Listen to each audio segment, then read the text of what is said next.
বিপদের মুহূর্তে সুদের টাকা নেওয়া যাবে কিনা, ওযু করার পর যদি মোবাইলে কোনো ছবি বা ভিডিও দেখা হয় তাহলে কি ওযু ভেঙে যাবে, শহীদ মিনারে ফুল দিলে কি শিরক হবে, বিয়ে করা ফরজ না সুন্নাত, মিলাদ পড়ানোর নিয়ম আছে কিনা, বাথরুমে কি জিকির করা যাবে, হুজুর শব্দের মানে সন্দেহ করে বউকে তালাক দিয়ে দিয়েছে, ইসলাম একে কিভাবে দেখে, ঘুষ দিয়ে চাকরি নিয়ে তার ইনকাম হারাম হবে কিনা, স্বামী মারা যাওয়ার পর নাকের কানের অলংকার খোলা কি বাধ্যতামূলক, তাবিজ দেওয়া ইমামের পিছনে নামাজ হবে কিনা, জন্মদিন হ্যাপি বার্থডে উইশ করা যাবে কিনা, কোনো মুসলিম যদি ইসলামের বিরোধিতা করে তাকে ঘৃণা করা যাবে, কোনো মেয়ের যদি কোনো ছেলেকে ভালো লাগে কিন্তু তাদের মধ্যে কোনো যোগাযোগ নেই, এই অবস্থায় ওই ছেলেকে আল্লাহর কাছে চাওয়া যাবে কিনা, চেয়ারে বসে নামাজ পড়লে কি নামাজ হবে, কত বছর বয়স হতে নামাজ ফরজ হয়, বন্দা মহিলার জন্য কি কোনো বিশেষ আমল আছে, সুদ খায় আবার ব্যবসাও করে, জানা সত্ত্বেও এমন লোকের কোনো খাবার কি খাওয়া যাবে, কত বছর বয়সে পর্দা ফরজ, নরমাল বেবি হওয়ার জন্য কোনো দোয়া আছে কি, শারীরিক অসুস্থতার জন্য বালিশের উপরে সেজদা দেওয়া যাবে কিনা, কোনো কিছু কুড়িয়ে পেলে করণীয় কি। আপনি অবশ্যই যেই দেখছেন এই পোস্টটা অবশ্যই আপনি এটা শেয়ার করুন। আর দেরি না করে আমরা তাহলে শুরু করছি মূল পর্ব আমাদের প্রশ্নোত্তরের।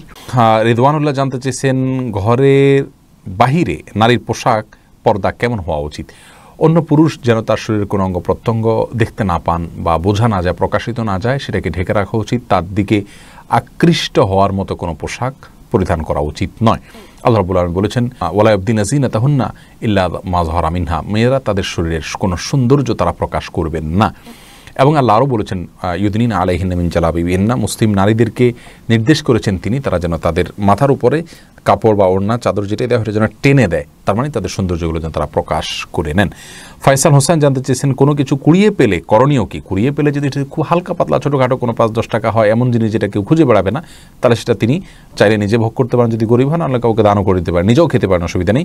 আর যদি অনেক বেশি মূল্যবান কিছু হয় তাহলে সেটা অবশ্যই মালিককে খুঁজে তারপরে বের করে ফেরত দেওয়ার উদ্যোগ নিতে হবে। সেটা যদি করা না যায় তাহলে সেক্ষেত্রে তিনি চেষ্টা করবেন যাতে কোনো গরিব বা অভাবী মানুষকে দেওয়ার, আর তিনি নিজে যদি গরিব অভাবী হন, যাকাত খাওয়ার হকদার হন, অভাবী মানুষ হন, তাহলে সেক্ষেত্রে নিজেও তিনি ভোগ করতে পারবেন। রত্না আফরোজ আপনি জানতে চেয়েছেন শারীরিক অসুস্থতার জন্য বালিশের উপরে সেজদা দেওয়া যাবে কিনা, বালিশের উপরে কেন সেজদা দিতে যাবেন, আপনি রুকু সেজদা যদি স্বাভাবিক দিতে না পারেন তাহলে ইশারা করে দিলেই হবে, পাশে বালিশ বা কোনো কিছুর উপরে সেজদা দেওয়ার বিশেষ কোনো কারণ নাই। আপনি ভূমিতে জমিনে ফ্লোরে সেজদা যদি দেওয়ার মতো অবস্থা না থাকে, চোখের সমস্যা বা অন্য কোনো অসুবিধা অপারেশন ইত্যাদি হয়ে থাকে, তাহলে আপনি ইশারায় রুকু করবেন আর ইশারায় সেজদা করবেন, যতটুকু সম্ভব সেজদা নিয়াতে উপর হবেন এবং সেটা সেজদা হিসাবে গণ্য হবে ইনশাআল্লাহ তাআলা। জেসমিন আক্তার জানতে চেয়েছেন জয়েন্ট ফ্যামিলিতে থাকলে নন মাহরামের সাথে অনেক সময় কথা বলতে হয়, এটা কি জায়েজ আছে? কথা বলা তো জায়েজ আছে, কথার ভিতরে আলাদা কৃত্রিমতা এবং লৌকিকতা এবং সৌন্দর্য সৃষ্টি করার চেষ্টা করবেন না, স্বাভাবিক কথা বলবেন। মিতা নাহিদা বোন আপনি জানতে চেয়েছেন নর্মাল বেবি হওয়ার জন্য কোনো দোয়া আছে কি না, বিশেষ কোনো দোয়া নাই, তবে আল্লাহর রাব্বুল আলামিনের কাছে গর্ভাবস্থায় আল্লাহর কাছে দোয়া করবেন সাধারণভাবে, আল্লাহ আপনি আমার এই বিষয়টিকে আপনি সহজ করে দিন, গর্ভ খালাস হওয়াটাকে আল্লাহ তাআলা আপনি আসান করে দিন, বড় কোনো পরীক্ষা ফেলবেন না, সাধারণভাবে আল্লাহর কাছে আপনি দোয়া করতে থাকবেন, সাদাকা করতে থাকবেন, দুরুদ পড়তে থাকবেন, ইস্তিগফার করতে থাকবেন, দোয়া ইউনুস পড়ে দোয়া করতে থাকবেন ইনশাআল্লাহ। ফারজানা আক্তার অন্না আপনি জানতে চেয়েছেন কত বছর বয়সে পর্দা ফরজ, প্রাপ্তবয়স্ক হলেই বালেগ হলে পর্দা ফরজ, আর মেয়েরা যখন মাসিক শুরু হয়ে যায় তখন থেকে তারা বালেগ হয়ে যায়। আব্দুল্লাহ মাহবুব জানতে চেয়েছেন সুদ খায় আবার ব্যবসাও করে, জানা সত্ত্বেও এমন লোকের কোনো খাবার কি খাওয়া যাবে, যদি তার হালাল হারাম দুই রকমের উপার্জন থাকে তাহলে সেক্ষেত্রে এরকম ব্যক্তির বাসায় আপনি দাওয়াত খেতে পারেন, তার খাবার আপনি খেতে পারেন। আর যদি পিওর তবে হ্যাঁ এই ধরনের খাবার অ্যাভয়েড করতে ভালো যার হারামের সাথে হালালের মিশ্রণ রয়েছে, আর যার পিওর হারাম উপার্জন রয়েছে তার বাসায় খাবার গ্রহণ করা জায়েজ নাই। শাহনাজ আনসারী জানতে চেয়েছেন মহিলাদের ফরজ নামাজের সময় একামত দিতে হবে কি না, একামত যদি তারা দলবদ্ধভাবে নামাজ পড়েন তাহলে সেক্ষেত্রে একামত দিবেন কোনো পুরুষ লোক থাকলে তিনি। আফরিন সুলতানা জান্নাত জানতেছেন বন্দা মহিলার জন্য কি কোনো বিশেষ আমল আছে, বন্দা মহিলার জন্য বিশেষ এবং সুনির্দিষ্ট কোনো আমল নেই যেটা করলে বন্দা তো দূর হবে, তবে আল্লাহ রাব্বুল আলামিন জাকারিয়া আলাইহিস সালামের স্ত্রীকে যেরকম ইয়াহিয়া নামক সন্তান দিয়েছেন, তা তিনি বন্ধা ছিলেন, তার স্বামী তার জন্য দোয়া করেছেন এক সন্তানের জন্য রব্বি লা তাযারনি ফারদা ওয়া আনতা খায়রুল ওয়ারিসিন, এবং আরও বিভিন্ন দোয়া করেছেন। সেই দোয়াগুলো বেশি বেশি করে স্বামী স্ত্রী করবেন বন্ধাত্ব দূরের জন্য। জান্নাতুল ফেরদাউস জানতে চেয়েছেন কত বছর বয়স হতে নামাজ ফরজ হয়। দেখুন, প্রাপ্তবয়স্ক হলে নামাজ ফরজ, ছেলেরা যখন তাদের স্বপ্নদোষ শুরু হবে, মেয়েরা যখন মাসিক শুরু হবে তখন তারা প্রাপ্তবয়স্ক হবে, তখন থেকে তাদেরকে নামাজ পড়াটা বাধ্যতামূলক। এস.এম. আতিকুল ইসলাম আপনি জানতে চাইছেন মহারণার মানদণ্ড সম্পর্কে বলবেন। মহারণার মানদণ্ড আসলে প্রত্যেকটা মেয়ে তার যে ফ্যামিলি, তার যে সোসাইটি, তার যে বংশ, এই বংশ এবং ফ্যামিলির মধ্যে তার মনের পড়াশোনার তার ধরনের মতো সৌন্দর্য যাদের আছে তাদের বিষয়গুলোকে বিবেচনা করে তার উপরে নির্ভর করে মহারণা আসলে ধার্য করতে হয়। যদি এরকম হয় যে আপনার মহারণাটা যেমন আমাদের সমাজে এখন দেখতে পাচ্ছি আমরা অনেক বেশি ধরা হয়, তাহলে সেটা কল্যাণকর নয়, বরং ইন্না আদামান্নিকাহে বরকা আইসার হমাউনা, যে বিবাহে মহরের পরিমাণ কম সেটাতে বরকত বেশি থাকে, কল্যাণ বেশি থাকে, সে বিষয়টি মাথায় রাখা উচিত। নীরব অভিমান সাকিব, আপনি আইডি থেকে জানতেছেন চেয়ারে বসে নামাজ পড়লে কি নামাজ হবে? চেয়ারে বসে নামাজ পড়লে নামাজ হবে শর্ত সাপেক্ষে। যদি তিনি রুকু এবং সিজদা করতে পারছেন না তাহলে চেয়ারে বসেই সারা রুকু করছেন, এটুকু তার জন্য করা জায়েজ হবে। যদি তিনি রুকু সিজদা করতে চান, তার কোনো রোগ স্থায়ী হয়ে যাবে, কোনো অঙ্গহানি হয়ে যাবে, মৃত্যু হয়ে যাবে, অসহনীয় কষ্ট হবে, তাহলে সেক্ষেত্রে তার জন্য এটা জায়েজ রয়েছে। সামান্য একটু ব্যথা, কোমর ব্যথা, পিঠে ব্যথা, সামান্য একটু শারীরিক কষ্ট হচ্ছে, এর উপরে ভিত্তি করে চেয়ারে নামাজ পড়লে নামাজ হবে না। এমডি সোহান আহমেদ জানতে চেয়েছেন, মা বাবার মৃত্যুর পর কি আমল জারি রাখলে তাদের নিকট সওয়াব পৌঁছাবে এবং সন্তান হিসাবে দায়িত্ব আদায় করার জন্য করণীয় কি?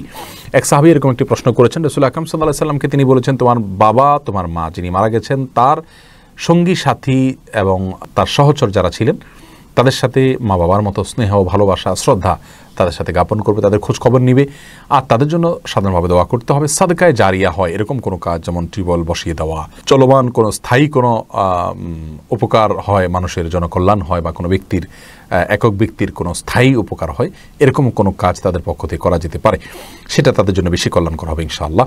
সুখ তারা এআইডি থেকে আপনি জানতে চেয়েছেন, কোনো মেয়ের যদি কোনো ছেলেকে ভালো লাগে কিন্তু তাদের মধ্যে কোনো যোগাযোগ নেই, এই অবস্থায় ওই ছেলেকে আল্লাহর কাছে চাওয়া যাবে কিনা? চাওয়া যেতে পারে, কিন্তু এটা শুদ্ধ কোনো দোয়া নয়, কারণ আপনি যাকে ভালো মনে করছেন সে ভালো নাও হতে পারে। এই জন্য আল্লাহর কাছে দোয়া করা উচিত এইভাবে, আল্লাহ আমার জন্য এই ক্রাইটেরিয়া, দিনদার, ভালো, আমি সুখী হতে পারি এরকম একজন সঙ্গী আপনি আমাকে মেলান, এইভাবে দোয়া করা উচিত। নির্দিষ্ট কাউকে এভাবে চাওয়া এটা অনুচিত, কিন্তু চাইলে সেটা গুনাহ বা হারাম হবে না। এমনি ইসহাক আহমেদ আপনি জানতে চাইছেন, কোনো মুসলিম যদি ইসলামের বিরোধিতা করে তাকে ঘৃণা করা যাবে কিনা? অবশ্যই ইসলামের বিরোধিতা করলে সে তার মুসলিম থাকবে না, এবং বিরোধিতার ধরন কি তার উপর নির্ভর করবে অবশ্য মুসলিম হওয়াটা। তো তার এই কর্মটা যেহেতু খারাপ, অতএব অবশ্যই তাকে সেজন্য ঘৃণা করা যাবে।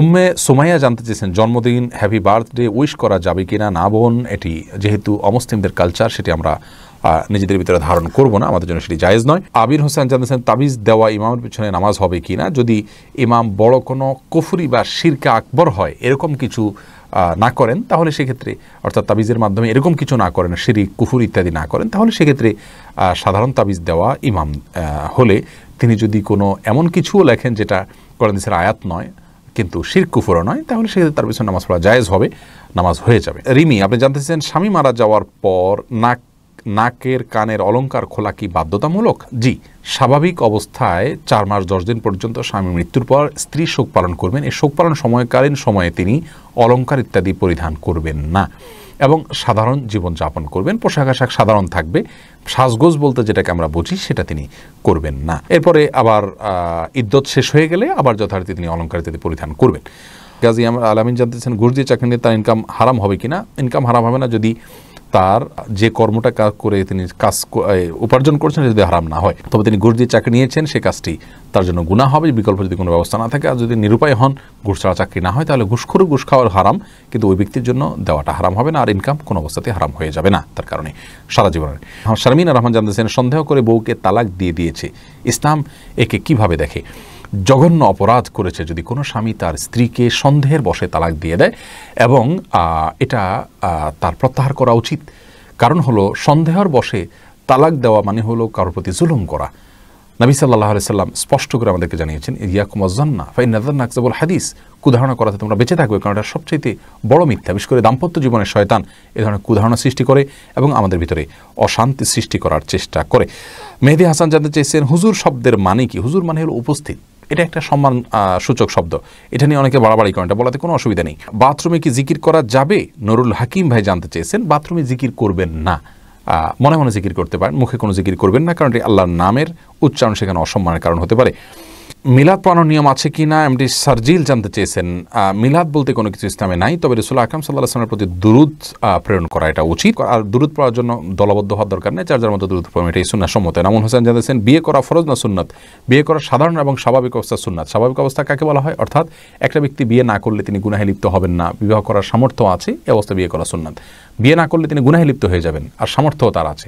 এরকম অবস্থায় বিয়ে করা তার জন্য ওয়াজিব বা ফরজ, আবশ্যক। শহীদ মিনারে ফুল দিলে কি শিরক হবে? ওবায়দুল হক বলেছেন শিরকের সাথে সাদৃশ্য হয়ে যায়। পিয়াস হোসেন জানতেছেন বিপদের মুহূর্তে সুদের টাকা নেওয়া যাবে কিনা। বিপদের মুহূর্তে সুদের টাকা নেওয়া যাবে তখন যদি আপনি সেটা না নিলে জীবন মরণের প্রশ্ন চলে আসে। সেক্ষেত্রে আলতাফ হোসেন জানতে চেয়েছেন মৃত ব্যক্তির স্বজনদের খাওয়ানোর জন্য প্রতিবেশীদের নিকট থেকে চাল, তেল, খিচুড়ি রান্না করে দাফনের পর খাওয়ানো যাবে কি না। দেখুন, মৃত ব্যক্তির স্বজনদের খাওয়ানোর জন্য যদি এককভাবে কেউ খাওয়ানোর মতো সামর্থ্য না থাকে, তাহলে কয়েকজন মিলে তারা অ্যারেঞ্জ করতে পারেন, কোনো অসুবিধা নেই। কিন্তু এটা যেন চাঁদাবাজির রূপ ধারণ না করে অন্যরা যাতে লজ্জায় পড়ে দিতে বাধ্য না হয়, সেদিকটা খেয়াল রাখতে হবে। সুমাইয়া আফরিন জ্যোতি জানতে চেয়েছেন অজু করার পর যদি মোবাইলে কোনো ছবি বা ভিডিও দেখা হয় তাহলে কি অজু ভেঙে যাবে? না, এর কারণে অজু ভাঙবে না, অজুর ভাঙার সাথে কোনো সম্পর্ক নেই।